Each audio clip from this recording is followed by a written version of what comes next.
Good morning. Welcome to another Spirit-Led Living. I'm here today in the book of Daniel, chapter 3, and I'm actually reading about Shadrach, Meshach, and Abednego, and I love this story. I'm going to start at verse 19 today. Then Nebuchadnezzar was filled with wrath, and his facial expression was altered. If you know how demons work, when they enter in, it says he was filled with wrath. The spirit of wrath comes in. We see this manifestation of that spirit often in the face, and it contorts and it's angry. If you've ever seen someone that's so full of anger and their face is contorting, they probably have a spirit of wrath. Let's continue. He was filled, and his facial expression was altered toward Shadrach, Meshach, and Abednego. He answered by giving orders to heat the furnace 7 times more. A little illogical, but that's what you do when you're angry.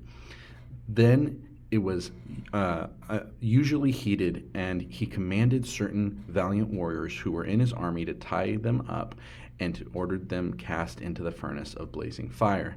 Then the men who were tied up, they were tied up in their trousers, their coats, their caps, and their other clothes, and they were cast into the midst of the burning fire. For this reason, because the king's command was urgent and the furnace had been made extremely hot, the flame of the fire slew those men who carried up Shadrach, Meshach, and Abednego. This is very important as well, because when you operate in this spirit of wrath, when you're so angry, you end up hurting and destroying the things around you that you don't even intend to hurt or destroy. This spirit is very destructive in people's lives. But these 3 men, Shadrach, Meshach, and Abednego, fell into the midst of the fire and were still tied up. Then Nebuchadnezzar, the king, was astounded and stood up in haste. And he said to his high officials, "Was there not 3 men cast in the midst of the fire?" They replied, "Certainly, king."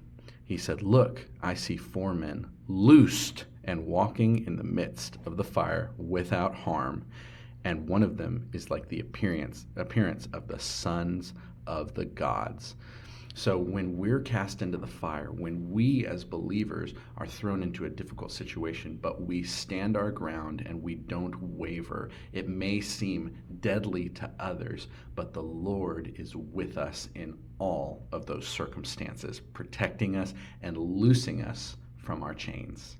I hope you enjoyed today's message. If you liked it, like the video and subscribe. I'll see you guys tomorrow.